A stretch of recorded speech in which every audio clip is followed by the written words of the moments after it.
UP Congress के नवनियुक्त UP प्रभारी राजेंद्र पाल गौतम जी लखनऊ में हैं। अपने प्रथम आगमन पे सर आप आए, आपका बड़ा स्वागत हुआ। लेकिन सबसे बड़ा सवाल सर आपसे, पहला सवाल हमारा ये है कि समय बहुत कम बचा है चुनाव में, बड़ी जिम्मेदारी आपके कंधों पर दी गई है। संगठन को कैसे कांग्रेस को मजबूत करेंगे और आपकी क्या तैयारियां हैं आगे फिलहाल? मैं ये मान के चलता हूँ कि मेरे पास 4 महीने हैं। 1 महीने के अंदर ऊपर से लेके बूथ स्तर तक का पूरा संगठन तैयार करेंगे और इसी 1 महीने के अंदर, 1 से 1.5 महीने के अंदर हम मज़दूरों से बात करेंगे, किसानों से बात करेंगे, एडवोकेट से बात करेंगे, चार्टर्ड अकाउंटेंट से बात करेंगे, इंजीनियर से बात करेंगे, डॉक्टर से बात करेंगे और तमाम अलग अलग वर्ग के लोगों से बात करके उत्तर प्रदेश के मुद्दों को बारीकी से अध्ययन करके क्या ज़रूरत है उत्तर प्रदेश के लोगों की, उस पर एक घोषणा पत्र तैयार करेंगे। वो जनता का घोषणा पत्र होगा और साथ ही साथ पैरेलली हम पूरे उत्तर प्रदेश का दौरा, पूरे उत्तर प्रदेश में सभाएं और साथ ही साथ जो संगठन बनेगा ऊपर से लेके और बूथ स्तर तक का, उनके कैडर्स चलेंगे रेगुलर, तो कैडराइज करके, और ये समझ लीजिए जैसे कि युद्ध के मैदान में हम उतर चुके हैं और समय कम होने के बाद भी बेहतर स्ट्रेटेजी के साथ हम उन ताकतों को जिनके साथ पूरी ब्यूरोक्रेसी है, पूरा देश का मीडिया है, पूरे देश के कॉरपोरेट हैं, उसके बावजूद भी उनको हराएंगे इस बार। सर एक बड़ा सवाल है आपसे, आपने इस बात का जिक्र किया था कि कांग्रेस सपा उत्तर प्रदेश में भाई भाई हैं। सीट शेयरिंग को लेकर भी आपने एक फार्मूला दिया आधा आधा वाला, इसको लेकर कोई बात हुई है क्या, या फिर आप आधी सीटों पर बात करेंगे? अखिलेश यादव से कोई मुलाकात होगी आपकी? अभी मुझे लगता है कि बहुत जल्द शीर्ष नेतृत्व बैठेगा, इन तमाम मुद्दों पे बात होगी, लेकिन इसमें कोई संदेह नहीं है कि हिस्सेदारी बराबर की और सम्मान भी बराबर का मिलना चाहिए और हम उनको भी बराबर सम्मान देंगे और अपने लिए भी बराबर का सम्मान चाहेंगे। सीटों में सर बराबर की हिस्सेदारी की बात की जाएगी? बिल्कुल की जाएगी।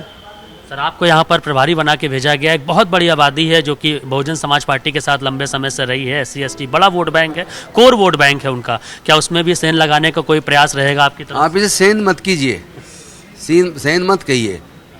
कोई भी वोटर किसी का पहली बात तो गुलाम नहीं है।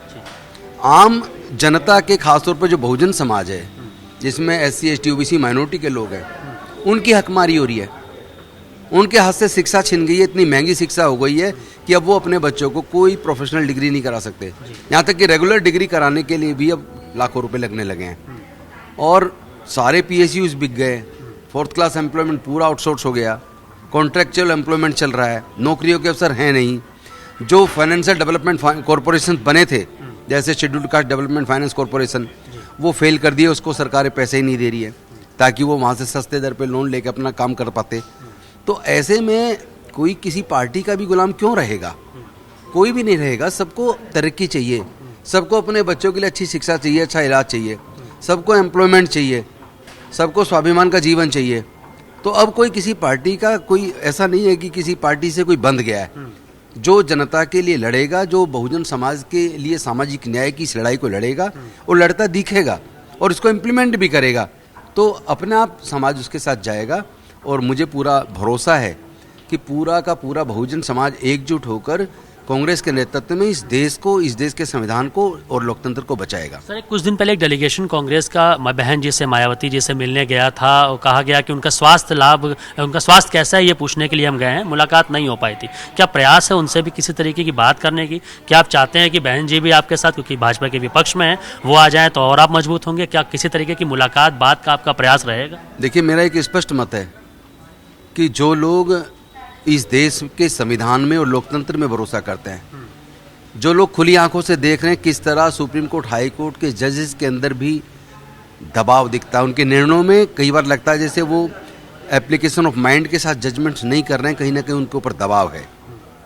और पुलिस को इन्होंने हत्यारा बना दिया। इस उत्तर प्रदेश की सरकार को इस देश के संविधान में, न्यायालयों में, पुलिस प्रशासन में, जांच एजेंसियों पे भरोसा नहीं है।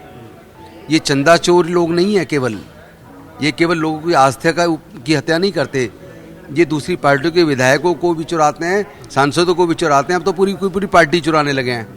तो ऐसे में कोई पार्टी क्या बीजेपी का मुकाबला कर पाएगी? जो अलग भी लड़ती है, जनता जिताती भी है बीजेपी के खिलाफ, फिर उसकी पूरी पार्टी को तोड़ लेते हैं। तो उनको अगर कोई हरा सकता है तो केवल कांग्रेस पार्टी है, राष्ट्रीय पार्टी है, और लोग ज़्यादातर उन्होंने डरा दिए हैं और ज़्यादातर लोगों को ईडी सीबीआई इनकम टैक्स का इस्तेमाल करके प्रताड़ित किया जा रहा है और उस प्रताड़ना की वजह से वो लोग सरेंडर हो जाते हैं। तो ऐसे में उस समाज को जिसकी जो भी तरक्की थोड़ी बहुत हुई थी वो केवल शिक्षा से और नौकरी से हुई थी, वो रास्ता ऑलरेडी भारतीय जनता पार्टी बंद कर चुकी है। तो अब सवाल केवल एक राजनीतिक पार्टी का नहीं है, सवाल केवल चुनाव लड़ने का, एमपी एमएलए बनने या सरकार बनाने का नहीं है सर।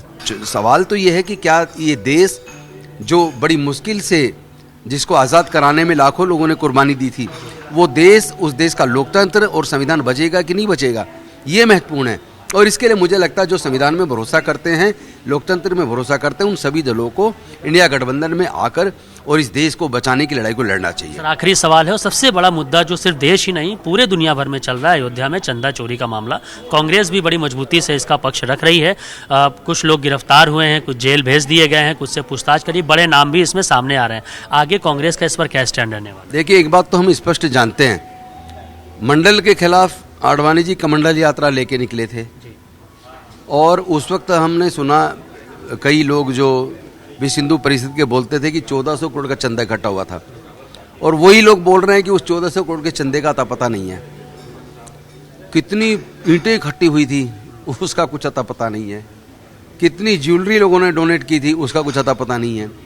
और फिर जब ये मंदिर जब बनने की बात आई, फिर से चंदा इकट्ठा हुआ, ज्वेलरी भी दी लोगों ने, चांदी की ईंटें भी दी, छड़ भी दी, चरण पादुका भी दी, मुकुट भी, पता नहीं क्या क्या लोगों ने आस्थावश तरीके से अपनी आस्था की वजह से डोनेट किया।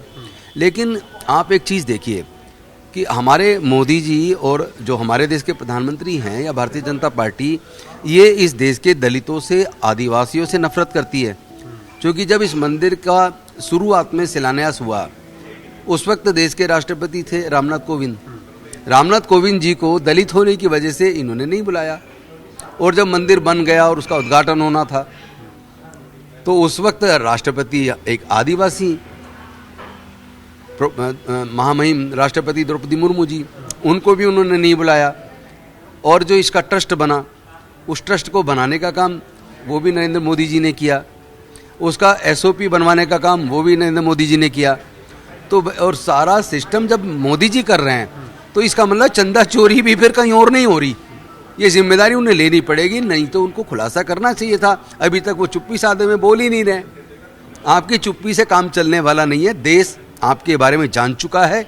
आप एक इनएफिशिएंट, इनकॉम्पिटेंट प्रधानमंत्री हैं, एक सरेंडर्ड प्रधानमंत्री हैं, कॉम्प्रोमाइज्ड प्रधानमंत्री हैं। आपने अमेरिका के सामने एक तरफा डील करके पूरे देश की हालत खराब कर दी है।